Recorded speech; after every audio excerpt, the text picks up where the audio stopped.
반갑습니다. 7월 6일 토요일 큐티 스케치 시간입니다. 오늘 본문은 열왕기하 8장 1절부터 6절까지의 말씀입니다. 오늘 본문은 이렇게 시작합니다.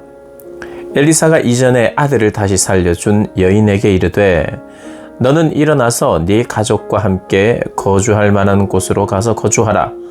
여호와께서 기근을 부르셨으니 그대로 이 땅에 7년 동안 임하리라 하니. 오늘 본문은 열왕기하 4장에 나오는 수넴 여인이 다시 등장을 합니다. 수넴 여인은 좀 귀한 귀인이죠. 부유한 집의 여인이었습니다. 근데 그 집에 이제 아들은 없었고요. 근데 이 여인이 하나님의 사람 엘리사를 잘 섬겼습니다. 지나다닐 때마다 식사를 대접하고, 더 나아가서는 엘리사가 묵을 수 있는 방을 또 제공하는 그러한 사람이었죠. 그래서 엘리사가 참 고맙기도 하고 또 그 필요를 채워주고 싶어서 게하시를 통해서 이제 그 집에 필요한 것이 무엇인지 보게 되었습니다. 아들이 없어서 그 아들을 이 아들이 생길 것을 예언했죠. 내년 이맘때에. 그런데 그 여인은 나를 속이지 마십시오. 나이 많이 든 남편 때문에 아이를 못 낳는다고 생각하고 있었어요. 그것을 자기의 운명처럼 여기며, 그러나 경건하게 신앙생활을 하면서 살았던 여인입니다. 그런데 어떻게 되었습니까? 그 아이가 생겼죠.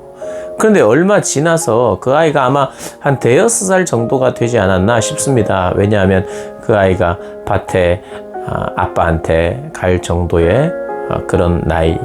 그런데 그 아이가 죽게 되죠. 죽게 되고, 그러나 엘리사가 다시 살리는 그런 이미 스토리가 있었던 여인입니다. 그 여인에게 엘리사가 오늘 본문은 이야기했다는 거예요. 어떤 이야기를 했냐면, 이 땅에 기근이 7년 동안 있을 것이니까 이 땅을 피하라. 이 땅을 피해서 다른 곳으로 가서 거주해라. 기근을 피하라는 겁니다. 그래서 어디로 갔느냐? 2절에 블레셋 사람들의 땅에 가서 7년을 살았다고 합니다. 기근을 피해서 잘 살게 하신 하나님의 은혜죠. 근데 이제 7년 후에 돌아왔는데 어떤 일이 벌어졌냐니까 3절에 7년이 다음에 여인이 블레셋 사람들의 땅에서 돌아와 자기 집과 전토를 위하여 호소하려 하여 왕에게 나아갔더라. 자기 집과 전토가 없어졌어요. 아마도 너무 기근이 심해서 사람들이 흩어지고 그 땅 주인이 없자 왕의 땅이 다 되었던 것 같아요. 나라의 땅으로 다 편입시켰던 것 같습니다. 그래서 왕에게 이 여인이 호소하러 갑니다. 하나님은 우리의 생존을 위하여 다양한 방법으로 우리를 입히시고 먹이십니다. 때로는 하나님께서요, 필요한 것을 막 기름을 갖다 주시기도 하고 또 채워주시기도 하고 떨어지지 않게도 하시고, 그런 방법으로 여전히 그가 살고 있는 삶의 현장에 있기도 하시지만, 때로는 피하라. 이 기근을 피하기 위해서 이 땅을 떠나라 라고 말씀하시기도 하고요. 그러나 떠나라고 말씀하시든 그 지역에 있게 하시든 하나님의 목표는 그의 생존입니다. 그래서 하나님의 방법은 다양해요. 이 여인은 비록 수고로울 수 있으나 하나님께서 그것을 피하게 하셨죠. 그래서 7년을 살고 다시 돌아왔는데 전 낭패가 생겼습니다. 낭패였죠. 왜냐하면 자기 집도 땅도 없어졌으니. 그래서 이제 왕을 찾아가서 호소하려고 합니다. 그런데 참 그때 때마침 게하시가 그 여인에 대해서 왕에게 이야기를 해요.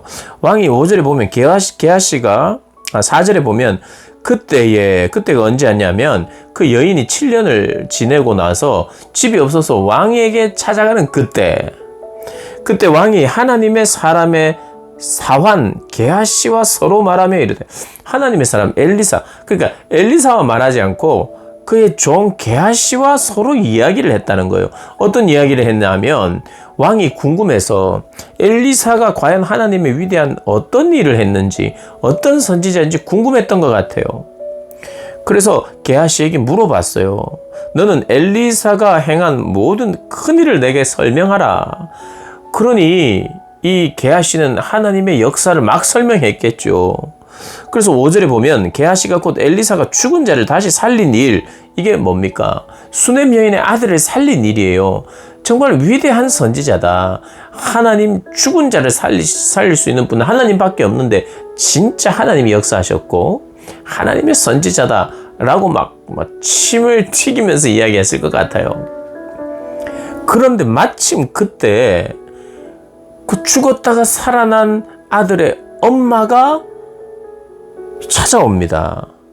그게 쉽지는 않아요. 이해한다는 것이. 왜냐하면 쉽게 그렇게 왕을 찾아와서 왕을 만나나? 집이 없다고? 집이 갑자기 없어져서 왕에게, 그렇게 하여튼 성경을 우리가 그대로 믿지요. 어떤 방법이 되었든지 왕을 만날 수 있는 기회가 생겼고 왕을 찾았죠. 그래서 왕을 만납니다. 이 여인이. 그런데 그 여인이 들어오는 것을 보고 게하시가 바로 저 여인의 아들이 죽었다고 살아났다고 이야기를 합니다. 그러자 왕이 깜짝 놀랐겠죠. 하나님이 위대한 일을 이야기하고 있는데 그 증인이 나타난 거예요. 그래서 6절에 왕이 그 여인에게 물으며 여인이 설명한지라 정말 그렇다고, 그런 일이 나에게 있었다. 그러면서 왕이 그를 위하여 한 관리를 임명하여 이르되 이 여인에게 속한 모든 것과 이 땅에서 떠날 때부터 이제까지 그의 밭에 소출을 다 돌려주라. 이게 하나님의 사람의 손길이 닿았고 하나님의 역사의 증인이라는 것을 알게 되자 이 왕이 그에게 재산을 돌려줘요. 오늘 본문은요, 하나님이 사랑하는 자, 하나님이 택하신 자, 하나님이 구원하신 자, 하나님이 끝까지 챙긴다는 겁니다. 끝까지 책임지신다는 거예요. 생존의 방법은 다양합니다. 떠나게 하기도 하고요, 있게 하기도 하고, 다시 돌아와서 아무것도 없지만 다시 하나님께서 아주 절묘한 타이밍에, 물론 게하시가 없었어도 그가 찾을 수 있었을지 모르겠어요. 그러나 게하시가 있는 바람에 하나님이 보내신 시간이죠. 절묘한 타이밍에 그 여인이 어떤 여인인지 검증이 되고 보증이 되고, 그래서 땅을 되찾는, 그래서 그의 살 길을 열어준 그런 이야기가 오늘 본문에 소개되고 있습니다. 우리 하나님 어떤 하나님입니까? 좋으신 하나님이에요. 우리를 다양한 방법으로 도우시는 하나님이세요. 그리고 때로는 잃어버린 것을 찾아주시는 하나님이시기도 합니다. 그리고 이미 그 아들, 죽은 자를 다시 살린, 잃어버린 아들도 찾아주고 다시 살려주고, 잃어버린 집도 잃어버린 밭도 찾아주시고 생존케 하시는 그 하나님, 좋으신 하나님이, 저와 여러분이 하나님이 그런 하나님이라는 거 잊지 마시고 그 하나님을 충성되이 섬기는 저와 여러분 되시기를 주님의 이름으로 축복합니다.